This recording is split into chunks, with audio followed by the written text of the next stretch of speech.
वही परसेंटेज वगैरह सब कुछ वही चलेगा, बस चीज के पूछने के तरीके, समझने के तरीके थोड़े से चेंज होंगे, बाकी ऑलमोस्ट चीजें वही रहेंगी।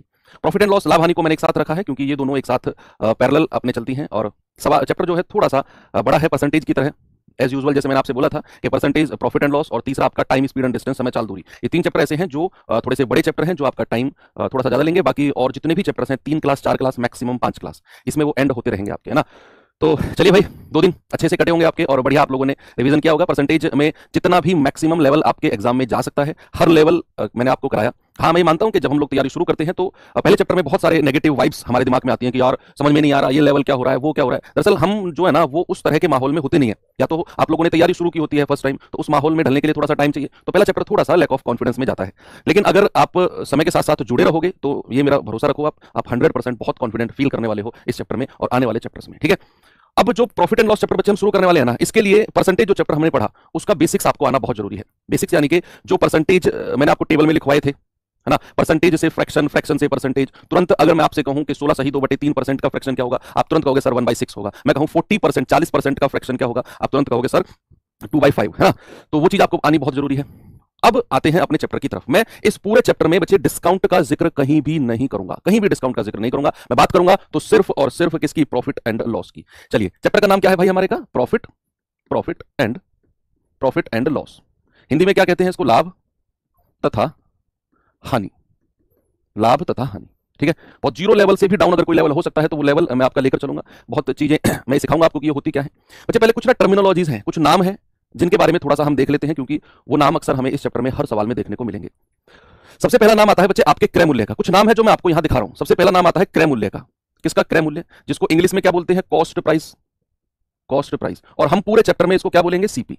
पूरे चैप्टर में हम इसको ऐसा इतना बड़ा नाम नहीं लिखेंगे, क्रय मूल्य नहीं, हर सवाल में इतना बड़ा नाम लिखकर थोड़ी सवाल को बेकार करेंगे हम कहेंगे इसको कॉस्ट प्राइस और इंग्लिश में कहेंगे सीपी। तो जहां भी सीपी आप देखो तो उसको कनॉट प्लेस मत समझना, उसका मतलब है कॉस्ट प्राइस, ठीक है। तो अब आप सबसे पहले देखेंगे कि मुझे बताएंगे कि क्रय मूल्य होता क्या है। क्रय मूल्य बच्चे होता क्या है, जरा बताइए मुझे। अगर मैं बात करूं कॉस्ट प्राइस की, व्हाट इज कॉस्ट प्राइस, क्रय, ये बेसिक चीजें समझनी बहुत जरूरी है, तभी आप अच्छे और बड़े सवालों को कर पाओगे। मैंने कहा क्रय मूल्य से आप क्या समझते हो, what do you mean by cost price. बच्चे वह मूल्य या फिर जिस मूल्य पर, या इंग्लिश वाले बच्चे लिखेंगे जिस प्राइस पर, जिस मूल्य पर वस्तु खरीदी जाए, वस्तु खरीदी जाती है, जिस मूल्य पर वस्तु खरीदी जाती है उसको हम क्रय मूल्य कहते हैं।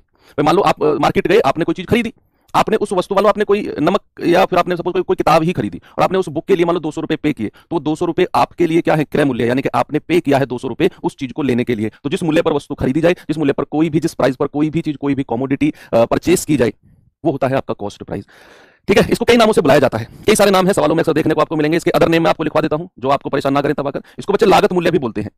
लागत मूल्य भी क्रय मूल्य को ही बोला जाता है अक्सर, लागत मूल्य, है ना। लागत मूल्य मतलब कि मान लो आप कोई चीज खरीदने नहीं गए, आप कोई चीज बना रहे हो, है ना, आप मैन्युफैक्चरर हो। सपोज आपका ना, आपका बीड़ी बनाने का काम है, आपका बीड़ी बनाने का काम है और आप उस बीड़ी बनाने के लिए भाई जो भी रॉ मटेरियल उस बीड़ी को बनाने के लिए चाहिए होता है वो बाहर से खरीद कर लाते हो और फिर खुद उस बीड़ी को बनाकर एक बंडल तैयार करके मार्केट में बेचते हो। तो एक बंडल को बनाने के लिए कितना खर्चा आपका आया, दैट इज कॉल्ड लागत मूल्य। क्या बोलते हैं बच्चे उसको, दैट इज कॉल्ड लागत मूल्य। इंग्लिश वाले बच्चे जो इंग्लिश में तैयारी कर रहे हैं वो लिखेंगे इन्वेस्टमेंट कॉस्ट, इन्वेस्टमेंट कॉस्ट यानी कि लागत मूल्य, ठीक है। तो क्रय मूल्य को ही लागत मूल्य भी हम बोलते हैं। जो आपका किसी वस्तु को बनाने में खर्चा आया, दैट इज कॉल्ड लागत, और क्रय मूल्य यानी कि आप मार्केट गए और रेडीमेड चीज खरीद कर लाए, उसको भी हम क्रय मूल्य की ही श्रेणी में रखते हैं, ठीक है।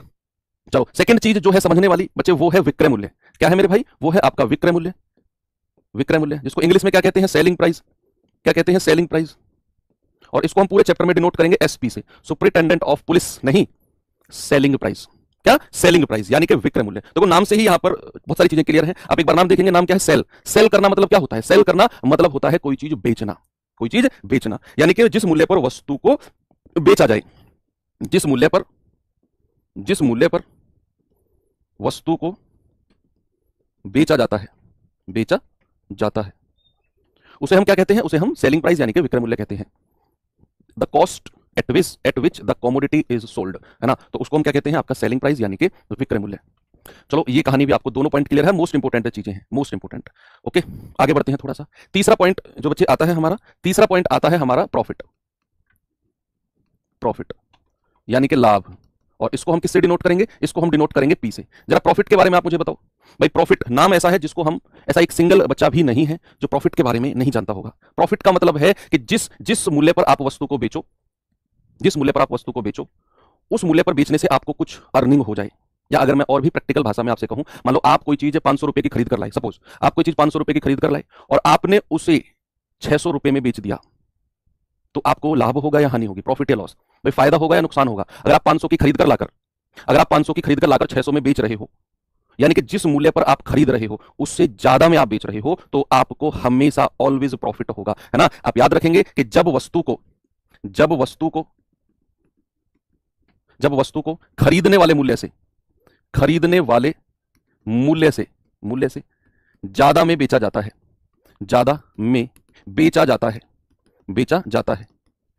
तो क्या होता है? तो हमेशा लाभ यानी कि प्रॉफिट होता है, तो हमेशा लाभ होता है। इंग्लिश वाले बच्चे लिखेंगे when SP is greater than CP. क्या लिखेंगे बच्चे? When SP is greater than CP, यानी कि जो सेलिंग प्राइस है वो कॉस्ट प्राइस से बड़ा हो।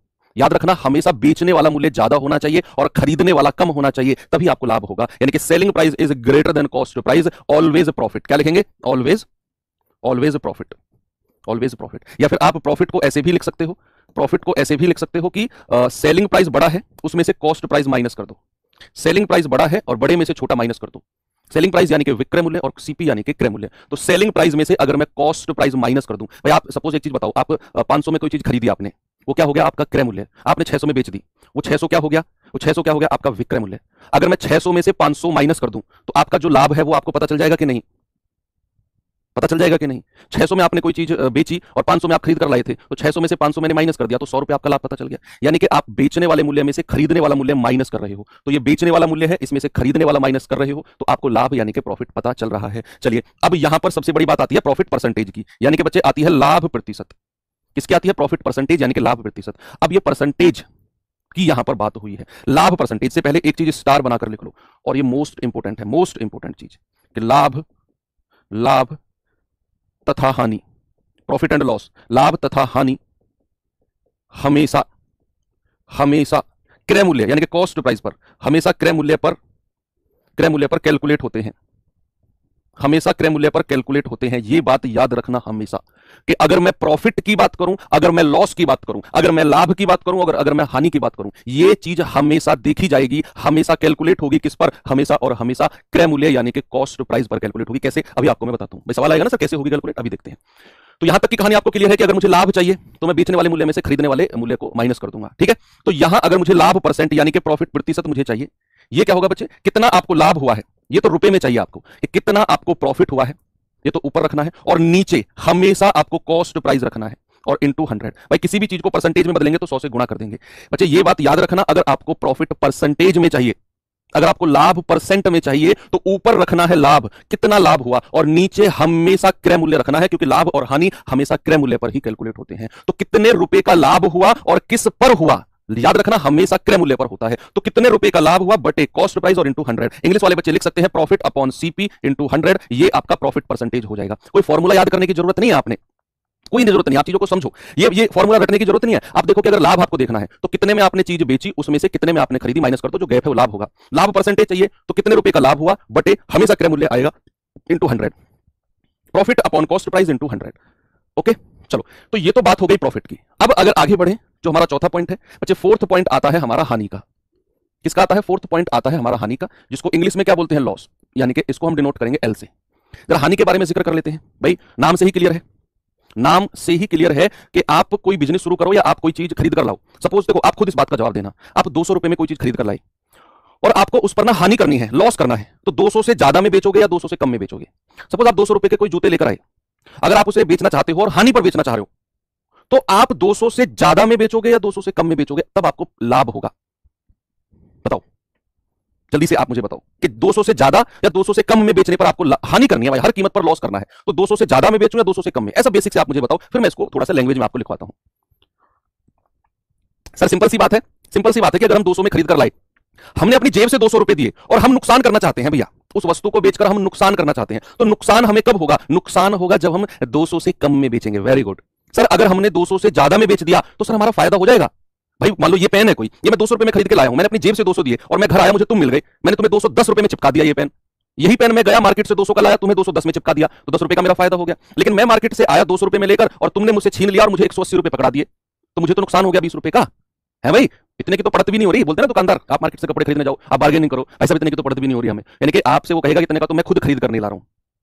बात अलग है, उनका सिस्टम अलग है, ये पढ़ेंगे जब हम बेईमान दुकानदार वगैरह की बात करेंगे। तो ये चीज आप समझ लेंगे कि अगर लॉस होना है तो हम क्रय मूल्य से कम में बेचेंगे। याद रखना। अब हम इसे थोड़ा सा पॉइंट बनाकर लिखते हैं कि जब वस्तु को, अब खुद आप लिखो, अपनी अपनी कॉपी में ना खुद लिखो, अपनी लैंग्वेज में, अपनी लैंग्वेज में खुद लिखो कि जब वस्तु को, जब किसी वस्तु को, जब किसी वस्तु को क्रय मूल्य से कम में बेचा जाए या ज्यादा में? सर कम में बेचा जाता है, कम में बेचा जाता है, बेचा जाता है, तो हमेशा हानि होती है, तो हमेशा हानि होती है। जब किसी वस्तु को क्रय मूल्य से, when an item is sold less than the cost price, there is always a loss. ठीक है, जब किसी वस्तु को क्रय मूल्य से कम में बेचा जाता है तो हमेशा हानि होती है, हमेशा लॉस होता है। तो यहां आप थोड़ा सा ऐसे भी लिख सकते हो कि लॉस बराबर क्रय मूल्य, यानी कि सीपी में से एसपी माइनस कर दो। देखो हानि के केस में, सुनो बच्चे, हानि के केस में खरीदने वाला मूल्य ज्यादा होगा और बेचने वाला कम होगा। मान लो मैं कोई चीज 1000 में खरीद कर लाया और 800 में बेचा, तो नुकसान हो गया मुझे, तो मेरा खरीदने वाला मूल्य ज्यादा है और बेचने वाला कम है। मान लो कोई चीज मैं 10 रुपए की लाया और मैंने उसको 9 रुपए में बेच दिया, तो मेरा खरीदने वाला मूल्य ज्यादा है, बेचने वाला कम है, नुकसान हो गया। मान लो कोई चीज मैं 80 रुपए की खरीद कर लाया और मैंने 75 की बेच दी, तो मेरा खरीदने वाला मूल्य 80 ज्यादा है, बेचने वाला मूल्य 75 कम है। तो खरीदने वाला मूल्य ज्यादा होगा और बेचने वाला कम होगा, तो खरीदने वाले में से बेचने वाला मूल्य माइनस करेंगे, सीपी माइनस एसपी, हमेशा आपका लॉस होगा। तो यहां ये आप ऐसे भी कह सकते हैं कि सीपी जो होगा वो ग्रेटर देन एसपी होगा, सीपी जो होगा वो ग्रेटर देन एसपी होगा। क्रय मूल्य जो होगा वो बड़ा होगा किससे? बेचने वाले विक्रय मूल्य से। अगर मैं यहां पर बात करता हूं हानि परसेंटेज, हानि प्रतिशत या लॉस परसेंटेज की, बच्चे अभी अभी मैंने पीछे आपको लिखवाया कि लाभ हो या हानि हो, हमेशा किस पर कैलकुलेट होते हैं? क्रय मूल्य पर। किस पर? हमेशा क्रय मूल्य पर कैलकुलेट होते हैं। तो अगर मैं हानि परसेंटेज की बात करूं, अगर मैं हानि परसेंटेज की बात करूं तो कितने रुपए की हानि हुई है ये पता करना है, और नीचे हमेशा क्या रखेंगे? और इनटू 100। आप खुद बताओ, नीचे मैं क्रय मूल्य सीपी रखूं या एसपी रखूं? बताओ। अगर मुझे हानि प्रतिशत या इंग्लिश में अगर मैं कहूं लॉस परसेंटेज पता करना है, तो कितने रुपए की हानि हुई ये तो ऊपर, और नीचे क्या रखना है? और गुणा 100, आपकी हानि परसेंटेज आ जाएगी। Yes, very good, very good. कि सर यहां हानि के केस में भी नीचे आपको क्रय मूल्य ही रखना है। इंग्लिश में अगर मैं कहूंगा तो कितने रुपए का लॉस हुआ, नीचे हमेशा सीपी और इनटू 100। ये चीज आपकी क्या होगी बच्चा? ये आपका हानि परसेंटेज हो जाएगा, ये आपका लॉस परसेंटेज हो जाएगा। तो हमने दो चीज देखी कि चाहे मैं लाभ परसेंटेज की बात कर रहा हूं, चाहे मैं लाभ परसेंटेज की बात कर रहा हूं, चाहे मैं हानि परसेंटेज की बात कर रहा हूं, नीचे हमेशा क्रय मूल्य ही आएगा, नीचे हमेशा क्रय मूल्य ही आएगा। हानि परसेंटेज या लॉस परसेंट के केस में भी नीचे आपको क्रय मूल्य ही देखने को मिला है। चलो ये कहानी भी आपको क्लियर है। एक और चीज आती है बच्चे, थोड़ा सा बेसिक और देखते हैं। अभी आपका दो चीज बच गई है, तो डिस्काउंट और एक अंकित मूल्य। इनका जिक्र मैं अभी करूंगा नहीं, ये अलग चैप्टर है डिस्काउंट, उसमें इन दोनों को हम पढ़ेंगे। कितने का डिस्काउंट, अंकित मूल्य, बाद की बात है। अभी हमने केवल क्या क्या चीज देखा बच्चे? हमने केवल और केवल देखा क्रय मूल्य क्या होता है, हमने देखा विक्रय मूल्य क्या होता है, हमने देखा प्रॉफिट क्या होता है, प्रॉफिट परसेंटेज क्या होता है, हमने आगे देखा हानि क्या होती है और हानि परसेंटेज क्या होता है। ये इसकी थ्योरी है, ये आपको बार बार रिवाइज करनी पड़ेगी। चलो अब थोड़ा सा और आगे चलते हैं बच्चे। प्रॉफिट एंड लॉस में आप जब भी क्रय मूल्य की बात करोगे, जब भी आप कॉस्ट प्राइस की बात करोगे, किसकी? सीपी की जब भी आप बात करोगे, परसेंटेज में जब भी हम बात करेंगे तो हमेशा वो 100% होता है। क्रय मूल्य हमेशा 100% होता है। जो कॉस्ट प्राइस की मैं बात करूंगा ना, अगर मैं परसेंटेज की बात कर रहा हूं तो हमेशा 100% की वैल्यू जब आप निकाल रहे होगे, मतलब आप कॉस्ट प्राइस यानी कि क्रय मूल्य की ही बात कर रहे होगे और उसी की ही वैल्यू निकाल रहे होगे। तो ये पॉइंट आपको क्लियर हो गया कि जो कॉस्ट प्राइस होता है, जिस मूल्य पर आप खरीद कर लाते हो, उसे आप 100% बोलते हो। अगर आप इस 100% से ज्यादा में कोई चीज बेच रहे हो तो जरूरी सी बात है सर लाभ होगा, और अगर आप इस 100% से कम में कोई चीज बेच रहे हो तो जरूरी सी बात है सर नुकसान हो जाएगा, यानी कि लॉस हो जाएगा। ये बेस है, ये 100% बेस है। 100% से ज्यादा में बेचा लाभ, 100% से कम में बेचा नुकसान, है ना? ये बात आपको क्लियर हो गई। सपोज अगर मैंने आपसे कहा किसी चीज को 10% के लाभ पर बेचा गया है, किसी चीज को 10% के लाभ पर बेचा गया है, तो आप मुझे बताओ उसका विक्रय मूल्य यानी कि सेलिंग प्राइस क्या होगा? परसेंटेज में बता दो, परसेंटेज में बताना है। थोड़ा सा मैं आपकी प्रैक्टिस करा रहा हूं आपको, मैं सवाल पे ले जाने से पहले। किसी चीज पर 10% का प्रॉफिट हुआ है तो उसका सेलिंग प्राइस कितना होगा? जल्दी से बताओ, बताओ बच्चा जल्दी से। अगर 10% का लाभ, देखो मैंने कहा कि अगर लाभ है तो क्रय मूल्य से ज्यादा में बेच रहा होगा। अगर मैं 100 रुपए की कोई चीज लाया हूं और मैं उसे लाभ पर बेच रहा हूं, लाभ वर्ड जैसे ही आपने सुना तो समझ जाओ कि मैं खरीदने वाले से ज्यादा में बेचूंगा, तो यहां मेरा खरीदने वाला मूल्य हमेशा 100% रहेगा। और अगर मैंने 10% लाभ पर बेची तो भैया मेरा बेचने वाला मूल्य सेलिंग प्राइस हो जाएगा 100% प्लस 10%, यानी कि ये हो जाएगा 110%। कितना हो जाएगा भाई? ये हो जाएगा 110%। सपोज अगर मैंने किसी चीज को 17% के लाभ पर बेचा, 17% के लाभ पर बेचा है, तो आप जरा मुझे बताओ उसका बेचने वाला मूल्य क्या होगा? सपोज अगर मैंने किसी चीज को 13% की हानि पर बेचा है तो उसका सेलिंग प्राइस क्या होगा? सपोज अगर मैंने किसी चीज को 10% की हानि पर बेचा है तो उसका सेलिंग प्राइस क्या हो जाएगा? ये करिए, है ना? ये जस्ट आपकी प्रैक्टिस के लिए है। वेरी गुड, चलो देखते हैं भाई अगर किसी चीज को 17% के लाभ पर बेचा जाए, अगर मैं लाभ की बात कर रहा हूं ना, तो समझ जाना 100% में जोड़ना है। तो अगर 17% लाभ है तो सेलिंग प्राइस कितना हो जाएगा? 117%। तुरंत 100% में जोड़ दो। मैंने कहा 13% की हानि। अच्छा, हानि कब होती है? जब मैं खरीदने वाले मूल्य से कम में बेचता हूं। अब खरीदने वाला तो मैंने फिक्स कर दिया 100% है, ऑलवेज, हमेशा। तो बेचने वाला मूल्य क्या हो जाएगा? बेचने वाला मूल्य क्या हो जाएगा? आप कहेंगे कि सर बेचने वाला मूल्य हो जाएगा 100% से कम। 100% से कम। तो आप कहोगे कि सर 100% से कम है, तो 100% में आप 13% माइनस कर दोगे, तो यहां आप कहेंगे कि सर 87% में उसको बेचना पड़ेगा, 87%। और अगर मैं 10% की हानि कहूंगा, तो आप कहेंगे सर 100 में से घटा दो, 90% का नुकसान हो, सॉरी 90% में बेचना होगा। तो ये दो पॉइंट आपको यहां क्लियर हुए कि अगर मैं लाभ की बात कर रहा हूं तो 100% से ज्यादा, और अगर मैं हानि की बात कर रहा हूं तो 100% से कम। और अगर नो प्रॉफिट और नो लॉस, अब ये आप बात मुझे बताओ, अगर मैंने आपसे बोला no profit no loss, yes, ये मजा आएगा। मैंने आपसे बोला नो प्रॉफिट नो लॉस, तो आप जरा मुझे बता दो नो प्रॉफिट नो लॉस में आपका सेलिंग प्राइस क्या होगा? नो प्रॉफिट नो लॉस, ना तो लाभ ना हानि। तो नो प्रॉफिट नो लॉस की कंडीशन में आपका देखो सीपी तो आपका 100% होगा हमेशा, सीपी तो आपका हमेशा 100% होगा। अब आप मुझे बताओ नो प्रॉफिट नो लॉस, ना तो आपको नुकसान हुआ ना ही आपको लाभ हुआ, तो उस केस में आप जितने में खरीद कर लाए हो उतने में ही बेच दोगे। भाई आप मान लो कोई चीज 100 रुपए में खरीद के लाए, भाई साहब आपने 100 में ही बेच दिया।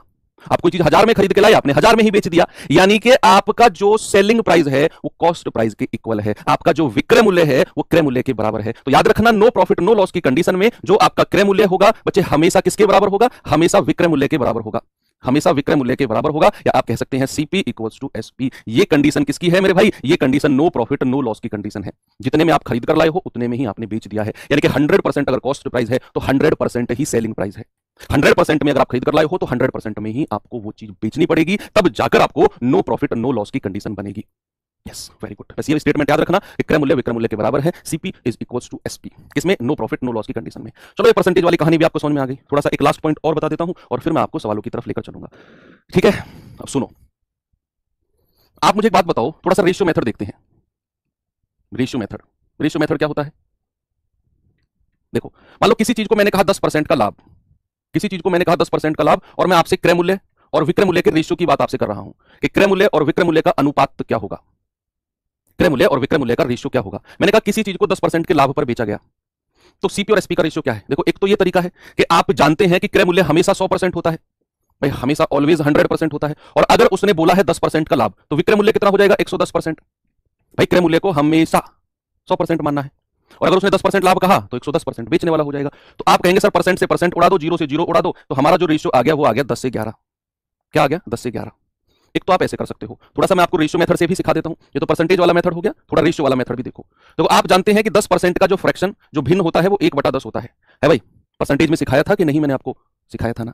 तो अगर मैंने कहा 10% का फ्रैक्शन 1/10 और मुझे बताना है सीपी और एसपी का रेशियो, तो देखिए जरा सामने एक बार कि अगर 10 रुपए में आप कोई चीज खरीद कर लाए हो, उसको तो सीपी की तरफ लिखना है, क्रय मूल्य की, तो आपको 1 रुपए का फायदा, 1 रुपए का प्रॉफिट होगा। भाई लाभ की बात कर रहा है ना, तो अगर आप 10 रुपए में खरीद के लाए हो तो आप बेचोगे कितने में? आप बेचोगे 10 + 1 यानी कि 11 में। ये होता है आपका रेशियो मेथड। इसी को ही क्या कहते हैं? Ratio method. इसी को ही क्या कहते हैं? रेशियो मेथड करना है। अच्छा, अगर आप रिवीजन नहीं करोगे, सुनो मेरी बात, सामने देखो सभी लोग देखो। अगर आप ये सोच रहे हो कि मात्र क्लास करने से ही हमको सब कुछ समझ में आ जाए और हमको दोबारा पढ़ने की जरूरत ना पड़े, ना हमको वर्कशीट लगाने की जरूरत पड़े, ना हमको दोबारा क्लास देखने की जरूरत पड़े, बस क्लास देखो, समझ में आ जाए, अगले दिन क्लास देखो, और इस तरीके से हम कोर्स कंप्लीट कर लें, तो व्यर्थ है आपका सारा का सारा समय। इस समय में कुछ और कर लो अगर आपकी मेंटलिटी ये है तो। मैथ्स एक बार पढ़ने से तो 5% भी अगर दिमाग में आ गया ना, 10% भी आ गया तो बहुत बड़ी बात है, केवल एक बार पढ़ने से। एक बार पढ़ने से, बाकी सब्जेक्ट्स का मुझे नहीं पता, मैथ्स के लिए ना बच्चे जमीन में घुटने 2.5 फुट घुस जाते हैं नीचे, मतलब ये एक मुहावरा है। मतलब आपको बहुत सारी मेहनत करनी पड़ती है, तब जाकर मैथ्स आपके हाथ के नीचे से बहुत अच्छी तरीके से निकलता है। केवल मैं कह रहा हूं दुनिया का सबसे अच्छा टीचर आपको पढ़ाए, जो दुनिया का सबसे अच्छा टीचर वो आपको पढ़ाए, और आप उससे भी अगर उम्मीद करोगे ना कि एक क्लास में समझ में आ जाए, बाकी हमें दोबारा रिवीजन ना करना पड़े, वो भी आपको कभी एक क्लास में चीजें नहीं सिखा पाएगा। रिवीजन एक बार नहीं, बार बार रिवीजन, एक ही चीज का बार बार रिवीजन। मान लो अगर मैं परसेंटेज की मैंने आपको 12-13 क्लास कराई है ना, आपको उन 12-13 क्लास का कम से कम 4 से 5 बार रिवीजन करना होगा, तब जाकर आप सोचना कि परसेंटेज अब हमारा ठीक हो गया है।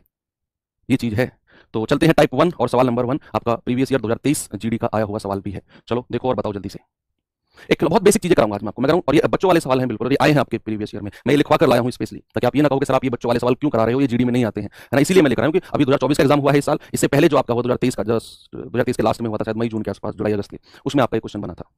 देखो सवाल है, एक खिलौना 950 में खरीदा जाता है। देखो कोई चीज खरीदी जा रही है मतलब उसका क्रय मूल्य, उसके कॉस्ट प्राइस की बात कर रहा है, और 1140 रुपए में बेचा जाता है, उसके सेलिंग प्राइस की बात कर रहा है। तो आपको बताना है उसका प्रॉफिट परसेंटेज, है ना भाई। उसके अगर मैं क्रय मूल्य की बात करूं, सीपी कितना हो गया, कॉस्ट प्राइस सर 950 रुपए। भाई उसने बेचा कितने में है, उसने बेचा है सर 1140 में। आप खुद सोचो, आप कोई खिलौना 950 में खरीद कर लाए हो और आपने 1140 में बेच दिया, आपने 1140 में बेच दिया, तो 950 में खरीद कर लाए थे और खरीदने वाले से ज्यादा में बेच दिया। तो ऑलवेज आपको क्या होगा, अगर मैं खरीदने वाले से ज्यादा में बेचता हूं, सर आपने बताया प्रॉफिट होता है, लाभ होता है। तो यहां अगर मैं आपसे कहूं प्रॉफिट कितना हो गया, तो आप 1140 में से 950 माइनस कर दो, आपको पता चल जाएगा प्रॉफिट हुआ कितने का है। 0 14 में से 5 गए 9, 10 में से 9 गया 1। सर ये तो प्रॉफिट हो गया 190 रुपए का। कितने का बच्चे, 190 का। और अगर मैं प्रॉफिट परसेंटेज की बात करूं, तो जब भी हम लाभ परसेंट की बात करते हैं तो कितना लाभ हुआ रुपए में पता करना है, कितना लाभ हुआ। आप कहेंगे सर 190 का लाभ हुआ, और नीचे यस लाभ परसेंट और हानि परसेंट में नीचे हमेशा क्रय मूल्य रखना है। तो इन दोनों में से क्रय मूल्य क्या है, ये रहा, इसको हम नीचे रखेंगे 950 और गुणा 100। ठीक है भैया। तो 0 से 0 गया, 19 एकम 19, 19 पंजे 95, 5 से जाएगा 5 दूनी 10, और ये 1 0 यहां पे आ जाएगी, और 20 गुणा 1 होता है 20%। तो प्रॉफिट परसेंटेज कितना हो गया, लाभ परसेंटेज हो गया 20%। ओके आगे बढ़े, आगे बढ़ते हैं। ये सवाल पे आओ, ये आपका 2023 का आया हुआ क्वेश्चन है, ये भी जल्दी से बताएंगे बच्चे जवाब क्या होगा। 15,000 रुपए में सामान बेचने पर रामू को 3,000 का लाभ होता है, तो उसका लाभ परसेंटेज बताओ, बताओ जल्दी से। यहां सवाल कह रहा है कि 15,000 में सामान बेचने पर यानी कि यहां पर जो ये 15,000 है इसमें वो बेच रहा है, इसमें क्या कर रहा है बच्चे, बेच रहा है। तो उसका सेलिंग प्राइस कितना है, 15,000 रुपया। और सवाल लिखा रामू को 3,000 का लाभ हो जाता है। रामू को लाभ कितना है, आप कहेंगे सर रामू का जो प्रॉफिट है वो 3,000 है, 3,000 है, और आपसे कह रहा है उसका लाभ परसेंटेज, प्रॉफिट परसेंटेज कितना होगा। तो क्या ये आप ऐसे करोगे कि 3,000 बटे 15,000 और गुणा 100। बच्चे क्या ये सही है या गलत है, आप मुझे बताओ, राइट या रॉन्ग। अगर मैं ऐसा करूंगा तो क्या मैं सही कर रहा हूं या गलत, बताओ जल्दी से लिख के बता दो। मैं कह रहा हूं 3,000 रुपए का लाभ हुआ, 15,000 में बेचा उसने, तो 3,000 बटे 15,000 गुणा 100। क्या मैंने सही किया, मैं राइट और रॉन्ग। और अगर गलत कर रहा हूं तो रीजन भी बताना कि क्यों मैं गलत कर रहा हूं, और अगर सही कर रहा हूं तो रीजन बताने की जरूरत नहीं है, फिर तो अंडरस्टूड है। वेरी गुड सर, गलत कर रहे हो। रीजन क्या बता रहे हैं बच्चे कि सर इसलिए गलत कर रहे हो क्योंकि प्रॉफिट परसेंट या लॉस परसेंट जब भी हम निकालते हैं तो नीचे हमेशा क्रय मूल्य, हम कॉस्ट प्राइस को रखते हैं। लेकिन यहां जो ये 15,000 है ना, यहां जो ये 15,000 है सर, ये तो आपका विक्रय मूल्य है, सेलिंग प्राइस है, इसीलिए ये तरीका गलत है। नीचे हम क्रय मूल्य को रखेंगे, विक्रय मूल्य को कभी और कतई नहीं हम रखेंगे। तो ये 15,000 तो हमारा विक्रय मूल्य, इसको नीचे आप कैसे रख सकते हो, नहीं रख सकते ना। तो उसके लिए आपको सबसे पहले क्या करना होगा, आपको मेरे भाई कॉस्ट प्राइस निकालना होगा।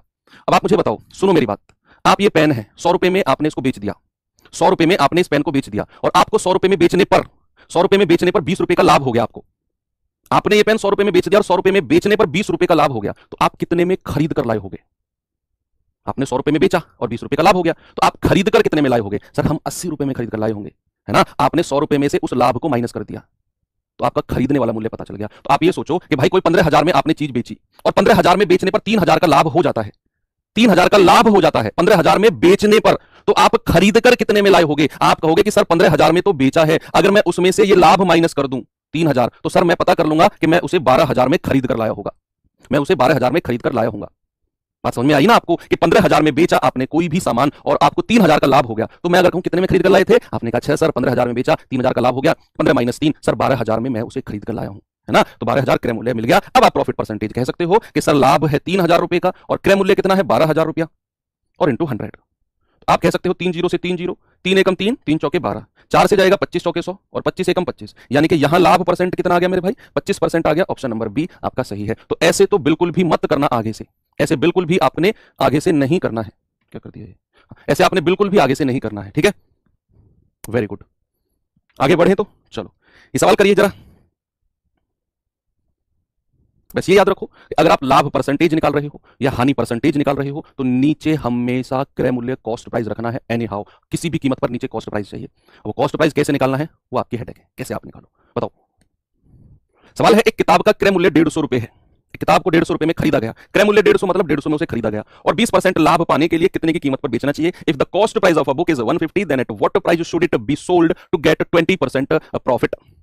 देखो यहां सवाल ने बोला कि भैया 150 रुपए में तो उसे खरीदा गया है और उस पर जो लाभ हुआ है, प्रॉफिट परसेंटेज जो हुआ है वो 20% का लाभ हुआ है।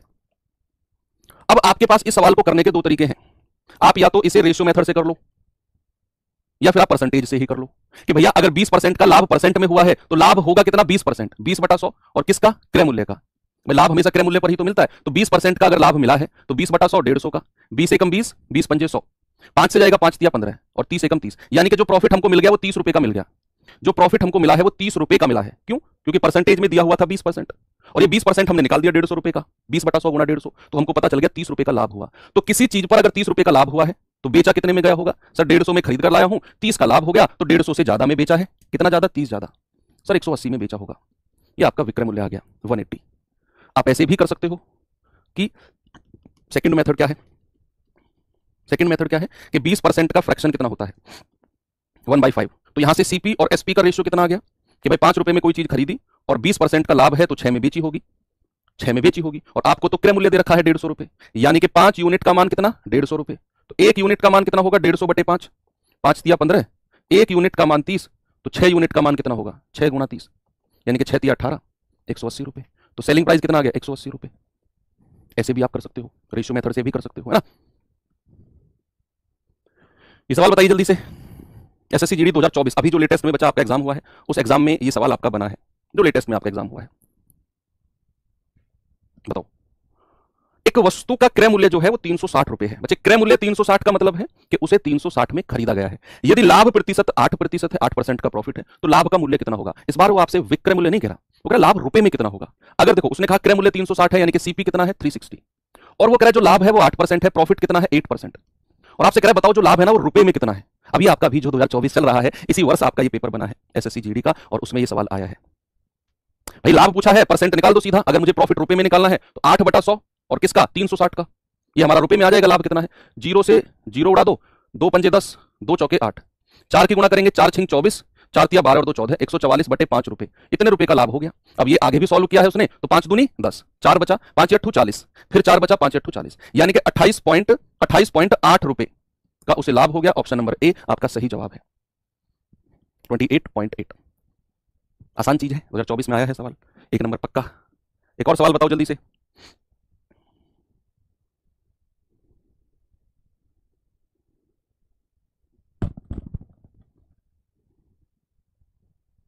बताओ, सुरेश ने अपना मोबाइल फोन मोहन को 10% के लाभ पर 29,700 रुपए में बेचा है। देखो 29,700 रुपए में अगर कोई चीज बेची गई तो वो उसका सेलिंग प्राइस है, उसका विक्रय मूल्य है कि 29,700 में उसने बेचा, तो 29,700 क्या हो गया? उसका सेलिंग प्राइस। कह सुरेश के लिए फोन का क्रय मूल्य क्या होगा? उसने कितने में उसे खरीदा होगा? है भाई, कुछ भी नहीं है सवाल में, आपसे दिया हुआ है कि जो लाभ है, जो प्रॉफिट है वो 10% है। अब आप जानते हैं 10% का जो फ्रैक्शन जो भिन्न होता है 1/10 होता है, यानी कि अगर मैं क्रय मूल्य और विक्रय मूल्य का रेशियो पूछूं आपसे, तो कोई चीज 10 रुपए में खरीदी गई तो 1 रुपए के लाभ पर बेची जाएगी 11 में, और आपको यहां पर दिया क्या है? उसने 29,700 रुपए में बेचा है, मतलब आपको उसका विक्रय मूल्य दिया हुआ है 29700। तो 1 यूनिट का मान कितना होगा? 29700/11, तो कितना आएगा? 11 दूनी 22, 7 11 सत्ते 77 और 00। 1 यूनिट का मान कितना आ गया? 2700। आपसे कह रहा है उसका क्रय मूल्य क्या है? भैया उसका तो आपसे 10 यूनिट का मान पूछा है, तो 10 गुणा 2700, तो आपका जवाब कितना होगा? 27,000। ये आपका जवाब है, ऑप्शन नंबर डी बिल्कुल सही है। आप ऐसे भी कर सकते हो। देखो अपनी रफ कॉपी में ट्राई करना, मेरे कहने से ट्राई करना कि कोई चीज अगर 10% के लाभ पर बेची जा रही है तो वो कितने परसेंट में बेची जाएगी? कितने परसेंट में बेची जाएगी? आप कहेंगे सर अगर 10% के लाभ पर बेची जा रही है ना, 110% में बेची जाएगी। भाई सही कह रहा हूं ना, 110% में, और 110% की वैल्यू हो जाएगी 29,700। तो 1% की वैल्यू कितनी होगी? और वहां से 100% की वैल्यू कितनी होगी? वही आपका आंसर होगा। 100% की वैल्यू ही आंसर क्यों होगा सर? क्योंकि 100% ही क्या होता है सर? क्रय मूल्य होता है, आपने बताया था, और हमें क्रय मूल्य ही चाहिए। तो 10% के लाभ यानी कि 110% पर बेचा जाएगा। 110% बराबर इतना, 1% और 100%। ऐसे भी आप कर सकते हो, अपनी रफ कॉपी में ट्राई करना। मैंने आपको रेशियो मेथड से ये बता दिया है। चलो एक सवाल अब मैं आपको यहाँ होमवर्क देके जा रहा हूँ बच्चे। कल हम यहीं से शुरू करेंगे अपनी क्लास, और मैं ये उम्मीद करूंगा आपसे कि जितनी भी थ्योरी आज मैंने आपको पढ़ाई है, ये सारी की सारी थ्योरी आप रिवाइज करके आओगे। अगर आप एक सीरियस स्टूडेंट हैं, और मुझे पूरा विश्वास है कि आप सभी लोग सीरियस हो अपनी पढ़ाई